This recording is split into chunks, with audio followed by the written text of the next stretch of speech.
Blessings, BookTube. Here to attempt to guide you a bit through Thai literature today, with the help of an introductory work by KLAUS WENK of White Lotus Press.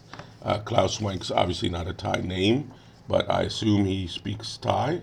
He holds a degree of LLD and PhD in Asiatic Studies and honorary doctorate of letters, and is professor of languages and cultures of Southeast Asia at the University of Hamburg, and former head of the Department of Thailand, Burma, and Indochina.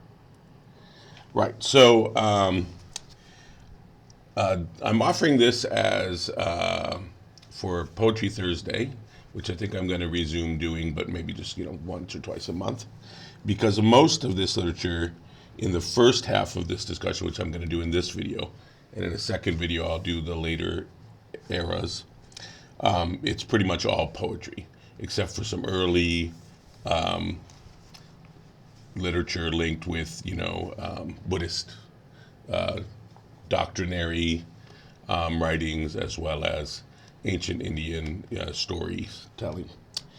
Okay, so the first thing I do want to say about this work is that I'm very grateful for it, and it's got some great merits. It's strong on offering different Thai genres, but in terms of its periodicity, I am always disappointed to find a work in which the literary periods are grafted onto the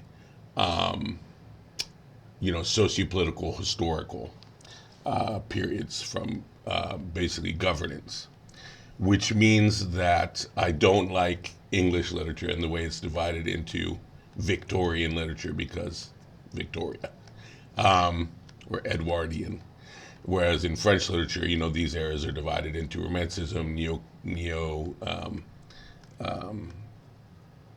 classicism, things of that nature, instead of like Second Empire literature of France or something like that. Just any time you have more specific periodicity to your domain, in any domain you want that periodicity to be based on the internal organic things that are happening in the literature, not in the wider society, if you can. This does not do that. It follows the very basic breakdown of Thai history, and every way they talk about ancient Thailand, into the Sukhothai era, the Ayutthaya era, and then later on into the King Rama, and then the contemporary eras.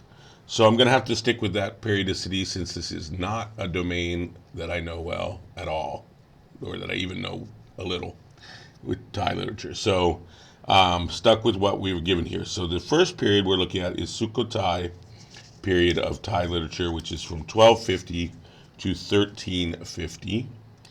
And the major work here is the Trai Pumikata, which is from the Trai, you could probably guess the three worlds it's called. And it's a kind of religious work, I would say, a little bit. The very short prose excerpt that I'm going to read you, I chose because it offers a correction to those many people who think that Buddhism is just a philosophy and never a religion. Here is from chapter 6, The Realm of the Gods. Now follows a description of the gods who are born in the 6 realms of sensual desire. One kind depicts the gods who exist by general assent. Another portrays gods by dint of birth.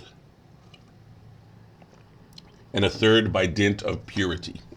So we have this tripartite division again. Rulers and kings of our land who are familiar with the fundamental principles, who know the Dhamma, which is Buddhist and pre-Buddhist duty and teachings, Dhamma, and act according to the 10 Dhammic rules for kings, are called gods by dint of general assent. So I'm not sure if this is something akin to the Chinese doctrine of, what do they call it? And I'm stuck in Buddhist thinking. Right guided kingship would be the Buddhist way to look at that, but the Chinese call it like the just just ruler doctrine or something like that, that you can put a ruler out if they aren't serving the people. Now those in the 6 upper realms of sensual desire in the celestial sphere, which reaches upward to the Brahma world, are called God by dint of birth. Buddha, Pachika Buddha, the Enlightened One, the holy saints whose senses are free from delusions, and Buddha's disciples, i.e. those having entered Nibbana and called gods by dint of purity. If you hear a slight difference from what you're used to hearing, like Dhamma instead of Dharma, or Nibbana instead of Nirvana, that's just the difference between Pali as the ancient language as opposed to Sanskrit. And in Theravada in Thailand, it's the Pali language. But the cognates are pretty easy to hear. So that is the offering from the first period. The second period of Thai literature is called the Ayutthaya period. This is from 1350 to 1767. In 1767, Burmese forces sacked Ayutthaya, which is why the ruling powers of Thailand moved south down here to where they are now, around Bangkok. Okay, so here we have the Yuan Pai is a major work here from the north, meaning beaten. The north is beaten, I guess, something like that. And it is an epic. There are sort of 3 ideas here. The Kama, which is the realm of senses, and the Rupa, which is the corporeal realm, and the Arupa, which is the non-corporeal realm. Another work is the Tet Mahachat. This is by one of the kings. So you're going to see that the kings write a lot of the literature. King Trilokanath. And it's a rewriting of the Vesantara Jataka, which is Jataka 547. Jataka are prior lives of the Buddha. Some of them are hagiographic. Some of them seem like animal folktales straight from the Panchatantra.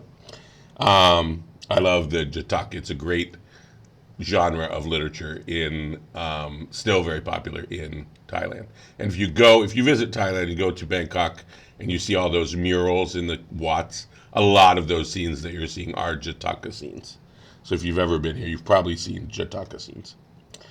Okay, so one of the major forms that's emerging now is the Lilith. So this genre is a prose poetry mix called Lilith. And there are many of them. Lilith Praho is a very popular one, which is a love story in which a hero is it's a sort of a love triangle with 2 princesses. Now King Narat is also writing in this period. He wrote in the 4-line Klong. In this case, I would say less of a genre and more of a poetic form. In the Klong form, which is again epic. And one of the major works now of Thai literature is called the Anarut, which is a love story from the Puranas, from the old Puranas of India, derived from there. Another form is the Nirat, which is a sort of taking leave, sort of wistful form of poetry. Here we have Siprat's Complaint. And again, I'll offer you a little reading from that. So here we have Siprat's Complaint. Goddess of the earth, look down upon me. I am the son of a sage. If I did wrong, well, he may kill me. If, however, I did no wrong, and he still kills me, with your penetrating eye, I am quite somebody. I shall gladly suffer it. This sword shall repay him for his evil deed. And what's really neat about this poetry is its layout, as you can see here, where it can sort of, both sides can be read independently, or they can be read in jammed, or more like the reading I offered, which is sequentially. So that's a neat poetic form there. Tiger and Calf is another work from this poem from this period that's popular. That one's by King Boro Makot. Another work is Sindamani. And this is like a textbook on poetic work. And here we come to the klong. So klong is another major genre, and the klong is like a eulogy. So Klong Narai would be the eulogy of King Narai, was written by C. Mahoset. Another work from this period is Tawa Tosamat, which is a poetic work of like the 12 months of the year. And my reading from this period is going to be Kep Not Hok Long Kane. It's a little hard to read my own reading. Kap Ho Klong. Oh, beautiful night, beautiful sky, exciting voices on the riverbank. Couples closely embraced, they stare at each other. One could see their teasing play and beat of their hearts. Oh, beautiful night, bright sky, shining light, suddenly radiates. The great feast and the flirting courtship come to an end. They turn their faces in orderly manner, beauty revealed from heaven of the people, sitting in a circle, looking around. Here again, you can see you have those parallel forms. And that is, now I remember, it's, this poetry form is visualized in the form of a cane and two plants, a cane and something else. If it comes back to me, I'll put it down in the notes. Right, so we're getting on towards more modern times now. This one was written by Karfa Tamatibet. Forgive me, I do my best with the names, which you might have noticed Thai names can be quite long. And this is a clubbed Kapni Rua. Oh yes, this form is called the boat songs. Boat songs, very popular. These are a lot of fun. And I've got one of those for you. They're sort of praise of birds here. The boat song and praise of birds. Klong. So you got the klong form on top, and then you got the cap form. Klong cap. That's something cane. Klong cap. Kepnit and cane. All right, so Klong is the sun had scarcely gone down in the west. Fading he hides beyond Mount Meru. Night is falling. He's gone down. My heart is longing for my beloved as one longs for a mother. Dim is the sky. I'm waiting for her, turning around in bewilderment. Now the cap form. The sun is fading and slowly setting. He will be down in a moment. Dusk is drawing near. I'm thinking of your countenance, so beautiful, hardly perceptible, on good order. Birds fly near and turn sideways, the whole flock. One of them, however, parts from his mates to be alone as I am. I see peacocks fanning out their tails. I think of your gracious movements, my beloved. Bird, gold necklace, stealthy parts, as your beloved rush along in a dancing gait. That's very beautiful. I like that one.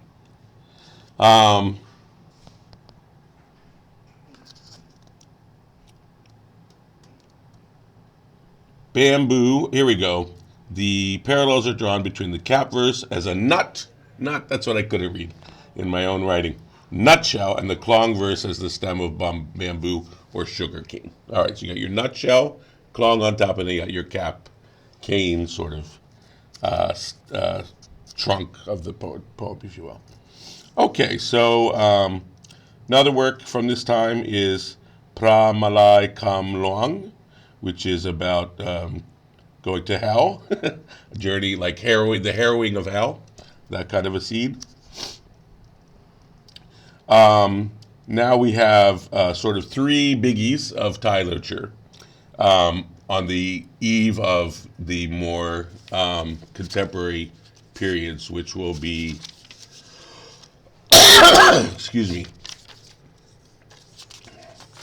As I said, after the Sukhothai and the Ayutthaya will be the Thonburi period, which is where I live on this side of the river, which lasted a very short time, one king, King Taksin, and then the Bangkok period when the capital crossed the river, and then the contemporary times. So that'll be in a second video by me. So here on the eve of that, we've got, right as everything's moving south into this area of Thailand, it's actually central Thailand because South Thailand is that long tail, right, that goes down in the Bangkok area. Right as we're moving down there, we've got the Inao, the Ramakyan, and the Bot Lakon Nai. So the Inao is a work based on a work from Java. Excuse me. In Chan meter. So the poetic meter of that is a Chan meter. The Unarit, as you could probably hear, is the Anarit that we saw before, the love story from the Puranas. About kings and gems. And that comes from, and then the Ramakyan, which is the Thai telling of the Ramayana, which is the major work today in Thai classic literature.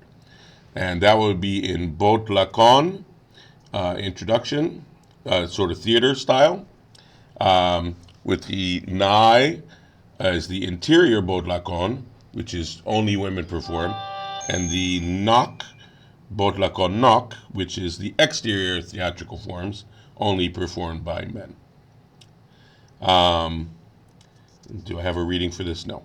And then the Thonburi period begins 1764 to 882. One work from that time is the Pet Mongkut. Sorry, that's the one with the kings and the gems from the Panchatantra, the old Indian fairy tales.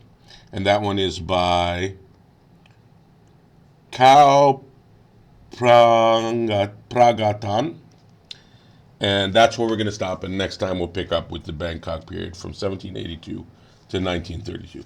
So hopefully what I've given you is an idea of a very poetic literature, very much high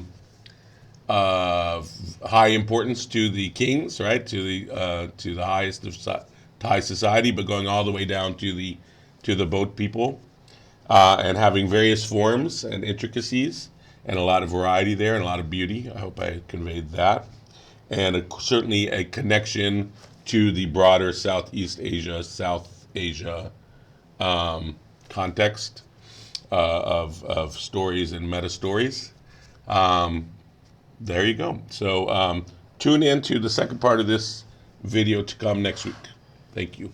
And happy Poetry Thursday. If you like poetry and you want me to come back with Poetry Thursdays, I've been on hiatus from that for a couple months. I'm not sure anyone noticed. But if you do like the poems and you want them to come back, do let me know.